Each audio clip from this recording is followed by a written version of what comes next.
أعوذ بالله من الشيطان الرجيم. بسم الله الرحمن الرحيم. لا إكراه في الدين، قد تبين الرشد من الغي، فمن يكفر بالطاغوت ويؤمن بالله فقد استمسك بالعروة الوثقى لا انفصام لها، والله سميع عليم. الله ولي الذين آمنوا يخرجهم من الظلمات إلى النور، والذين كفروا أولياؤهم الطاغوت يخرجونهم من النور إلى الظلمات، أولئك أصحاب النار هم فيها خالدون. صدق اللہ العظیم. محترم سامعین، آج کے سوگ میں ہم صورت بقرہ آیت نمبر 256، 257 اور 258 پڑھیں گے. یہ پارہ نمبر 3 کا رکوع نمبر 2 ہے. اللہ تعالیٰ ارشاد فرماتا ہے، لا اکراہ فی الدین، لا اکراہ نہیں ہے کوئی زبردستی، نہیں ہے کوئی جبر، فی الدین دین میں، یعنی دین قبول کرنے میں کسی پر زبردستی نہ کرو. قد تبین الرشد، یقیناً ہدایت واضح ہو چکی ہے، من الغی گمراہی سے، یعنی ہدایت اور گمراہی کے راستے دونوں اللہ نے واضح کر دیے ہیں. فمن یکفر بالطاغوت، سو جو کوئی کفر کرے گا، بالطاغوت طاغوت کے ساتھ، اللہ کے سوا جتنے بھی نظام ہے اور جتنے بھی ادارے ہیں یہ سب طاغوت ہے. اس میں شیطان بھی ہے اور بت بھی ہے، اور تمام وہ چیزیں ہیں جن کی اللہ کے سوا عبادت کی جاتی ہے، یا تمام وہ ادارے ہیں جو غیر اللہ کے قوانین بناتے ہیں اور اس پر عمل کرنے پر مجبور کرتے ہیں. تو فمن یکفر بالطاغوت، سو جو کوئی کفر کرے گا طاغوت کے ساتھ، یعنی باطل نظام کے ساتھ، باطل خداؤں کے ساتھ، وَيُؤْمِن بِاللَّهِ، اور ایمان لائے گا صرف اللہ پر، فقد استمسکا، تو یقیناً اس نے تھام لیا، بالعروۃ الوثقی، ایک مضبوط کڑا، عروہ کڑا، وثقی معنی مضبوط، بالعروۃ الوثقی ایک مضبوط کڑا، مراد ایمان اور اسلام ہے. لا انفصام لها، جس کے لیے ٹوٹنا نہیں ہے. واللہ سمیع علیم، اور اللہ خوب سننے والا ہے، خوب جاننے والا ہے. اللہ ولی الذین آمنوا، اللہ ولی ہے، دوست ہے ان لوگوں کا، آمنوا جو ایمان لائے، یخرجہم ان کو نکالتا ہے، من الظلمات اندھیروں سے، الی النور روشنی کی طرف. ظلمات جمع ہے، اس کا واحد ظلمتن ہے، تاریکی اور اندھیروں کو کہتے ہیں. مراد تاریکیوں سے کفر، شرک اور شکوک و شبہات کی اندھیریاں ہے، اور نور سے مراد ایمان اور اسلام ہے. والذین کفروا، اور وہ لوگ جو کافر ہے، اولیاؤہم الطاغوت، ان کے دوست طاغوت ہے، شیطان ہے. یخرجونہم جو ان کو نکالتے ہیں، من النور روشنی سے، الی الظلمات اندھیروں کی طرف. اولئک اصحاب النار، یہی ہے آگ والے، ہم فیہا خالدون، وہ اس میں ہمیشہ رہیں گے. الم تر الی الذی، کیا آپ نے نہیں دیکھا، الی الذی اس شخص کو، حاج ابراہیم جس نے ابراہیم علیہ السلام سے بحث کیا، جھگڑا کیا، فی ربہ اس کے رب کے بارے میں. رب واحد، اس کی جمع ارباب آتی ہیں. اور علم تر یہاں بمعنی علم تعلم ہے، یعنی کیا آپ کو یہ واقعہ معلوم نہیں، مطلب آپ کو ہم نے یہ واقعہ بتا دیا ہے. اس شخص کو، حاج یحاج کے معنی جھگڑا کرنا، بحث کرنا، جس نے جھگڑا کیا ابراہیم علیہ السلام کے ساتھ، فی ربی اس کے رب کے بارے میں. ان آتاہ اللہ الملک، اس لیے کہ اللہ نے اس کو بادشاہی دی تھی، یعنی اس کے اندر اقتدار اور حکومت کا نشہ تھا. اذ قال ابراہیم، جب یاد کرو جب فرمایا ابراہیم علیہ السلام نے اس جھگڑالو سے، ربی الذی کہ میرا رب، الذی وہ ہے، یحیی و یمیت جو زندگی دیتا ہے، و یمیت اور مارتا ہے. قالا تو اس جھگڑالو شخص نے کہا، انا احیی میں بھی زندہ کرتا ہوں، و امیت اور مارتا ہوں.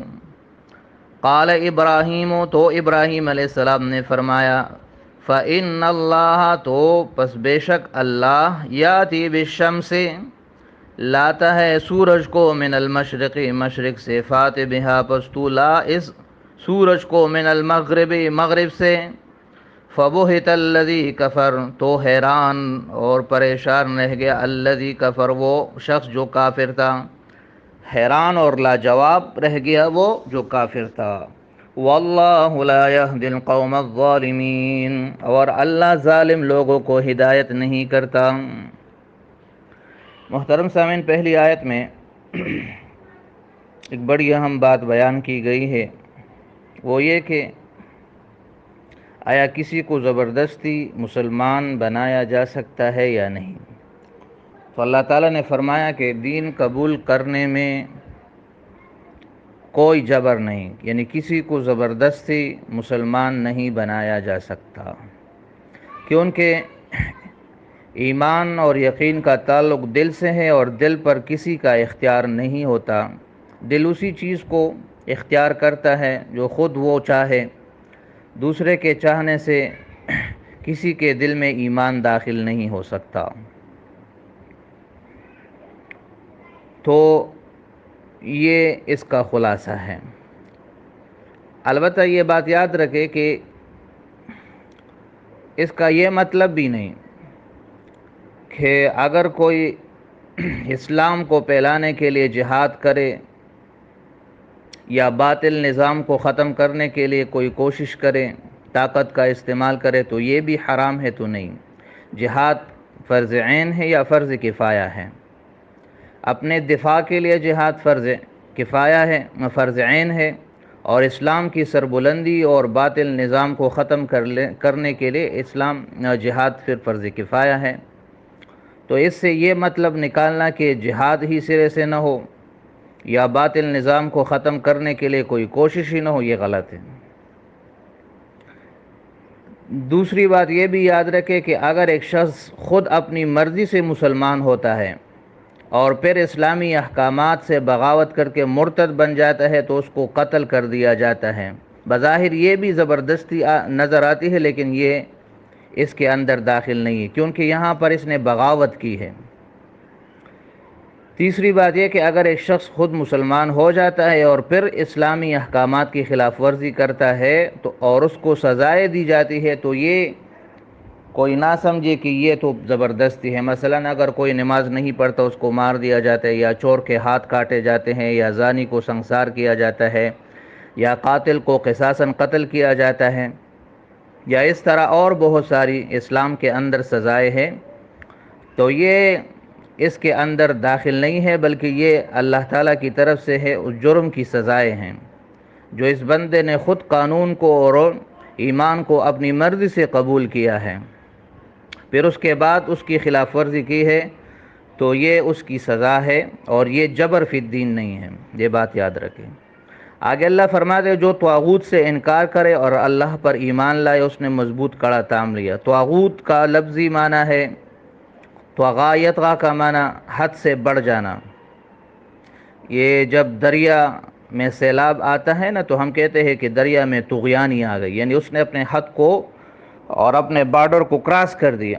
اسی طرح طاغوت سے مراد ہر وہ ادارہ اور ہر وہ حکمران اور ہر وہ باطل نظام ہے جو اپنے حدوں کو کراس کر کے اللہ تعالیٰ کے اختیارات کو اپنے ہاتھ میں لیتا ہے اور اللہ کے بندوں کو اس پر مجبور کر دیتا ہے، تو وہ طاغوت ہے، چاہے وہ شیطان ہے، چاہے وہ بت ہے، اور چاہے وہ شیطانی نظام ہے، چاہے وہ ایک مقننہ ہے یا وہ ایک عدلیہ ہے یا جو بھی ادارہ ہے، جب وہ غیر اللہ کے قوانین کو بندوں پہ نافذ کرتا ہے اور پھر اس پر ان کو مجبور کرتا ہے، تو یہ سارے طاغوتی نظام ہے۔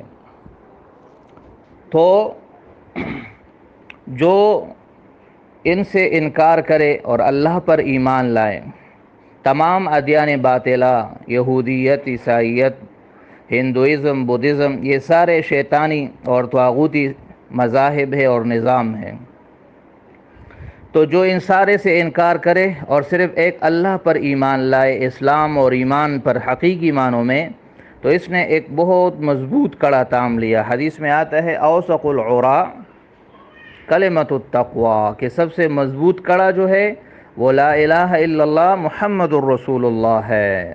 جو یہ پڑھ لیتا ہے وہ اپنے آپ کو تباہی اور بربادی سے بچا لیتا ہے۔ اللہ نے یہ مثال دی ہے، اس کی مثال ایسے ہیں جیسے ایک شخص ہے، وہ سمندری جہاز کے بالکل کنارے پر سمندر کے پانی میں گر رہا ہے، اور اس کو ایک کڑا نظر آ جاتا ہے اور اس کو وہ پکڑ لیتا ہے۔ اب وہی کڑا اس کا سہارا ہے غرق ہونے سے اور بچنے کے لیے۔ تو اگر وہ کڑا مضبوط ہے تو یہ شخص بچ جائے گا، اور کمزور ہے تو یہ گر جائے گا۔ تو یہ اس میں اللہ نے اشارہ دیا کہ جو شخص اس دنیا کے سمندر میں ایمان اور اسلام اور کلمہ اور قرآن کا کڑا اور کنڈا تھام لیتا ہے تو وہی بچ جاتا ہے اس دنیا میں گمراہی سے اور آخرت میں جہنم میں گرنے سے، جس کے لیے پھر ٹوٹنا نہیں ہے۔ یعنی جب ایمان ایک مرتبہ دل میں راسخ ہو جاتا ہے تو پھر وہ دل سے نہیں نکلتا۔ آگے اللہ فرماتا ہے کہ ایمان کی وجہ سے اللہ اور بندوں کے درمیان دوستی کا ایک رشتہ قائم ہو جاتا ہے۔ سبحان اللہ، بڑی خوبصورت بات ہے۔ ایمان کی وجہ سے اللہ اور بندوں کے درمیان دوستی اور ولایت کا ایک رشتہ قائم ہو جاتا ہے، جس میں ایک طرف بندہ اللہ کی عبادت کرتا ہے اور دوسری طرف اللہ بندوں کی مدد کرتا ہے، ان کو اندھیروں سے، کفر سے، شرک سے، گناہوں سے، ان کے دلدل سے نکال کر روشنی، ایمان اور سکون اور چین کی طرف لاتا ہے۔ اور کفر کی وجہ سے شیطانوں کے ساتھ دوستی اور اللہ کے ساتھ دشمنی کا ایک رشتہ قائم ہو جاتا ہے، جس میں شیطان لوگوں کو روشنی سے نکال کر اندھیروں کی طرف لاتا ہے۔ روشنی سے مراد وہ ان کی فطری استعداد ہے جو بچپن میں ہر بندے کے دل میں ہوتی ہے، لیکن یہی شیطان ان کو شکوک و شبہات میں ڈال کر ان کو اسلام اور ایمان سے دور کر کے باطل دینوں کی طرف لے جاتے ہیں۔ آگے اس کی ایک مثال پھر اللہ نے بیان کی ہے کہ کیسے شیطان لوگوں کو روشنی سے اندھیروں کی طرف لے کر جاتے ہیں۔ مثال میں اللہ نے نمرود کا اور ابراہیم علیہ السلام کا واقعہ بیان کیا۔ نمرود عراق کا بادشاہ تھا، اس وقت اس کا نام بابل تھا، پھر بعد میں بیبلون اور اب عراق۔ جو اس وقت کا بادشاہ تھا اور خدائی کا دعوے دار تھا۔ اللہ تعالیٰ نے ابراہیم علیہ السلام کو مبعوث کیا۔ ابراہیم علیہ السلام اس کے دربار میں گئے، وہاں اس کے ساتھ مناظرہ ہوا۔ اس نے رب کے بارے میں پوچھا، جس کی طرف تو بلاتا ہے وہ کون ہے؟ ابراہیم علیہ السلام نے فرمایا وہ ہے جو زندگی اور موت دیتا ہے۔ تو وہ پاگل یہ سمجھا کہ جو ظاہری اسباب کے تحت زندگی اور موت کا نظام رکھتا ہے، یہ تو ظاہری طور پر سب دیکھتے ہیں، وہ بھی یہ سمجھا۔ اس نے جیل خانے سے، قید خانے سے دو آدمیوں کو بلایا، ایک بے گناہ تھا اور ایک سزائے موت کا قیدی تھا۔ اس بے گناہ کو مار دیا، سزائے موت کے قیدی کو اس کا حکم دیا کہ اس کو چھوڑ دیا جائے، اور ابراہیم علیہ السلام سے کہا کہ دیکھو میں نے بھی ایک کو زندگی دی اور ایک کی زندگی چھین لی۔ وہ یہ نہیں سمجھا کہ یہاں زندگی دینے اور چھیننے کا مقصد زندہ چھوڑنا اور مارنا نہیں ہے، بلکہ یہاں پر بے جان کے اندر جان ڈالنا ہے۔ وہ یہ نہیں سمجھا یہ نقطہ۔ تو اللہ فرماتا ہے کہ ابراہیم علیہ السلام کو بھی سمجھ آ گیا کہ یہ موٹے عقل والا ہے، اس کو اتنی آسانی سے بات سمجھ نہیں آئے گی۔ تو ذرا اور واضح مثال بیان کر دے کہ اللہ سورج کو مشرق سے لاتا ہے، ذرا تو مغرب سے لا۔ یہ سن کر وہ حیران اور لاجواب ہو گیا۔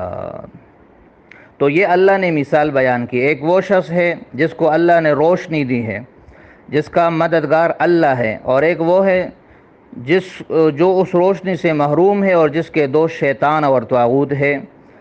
اس نے اتنی واضح بات کے بعد بھی وہ کافر مسلمان نہیں ہوگے اور اپنے اس ظلم پر اور کفر پر وہ بدستور کڑا رہا۔ تو یہ اللہ نے مثال بیان کی۔ آخر میں اللہ فرماتے اللہ ایسے ظالم قوم کو، ایسے ظالم لوگوں کو کبھی ہدایت نہیں کرتا جن پر حق واضح ہو جاتا ہے لیکن اپنی ضد کی وجہ سے پھر بھی ایمان نہیں لاتے۔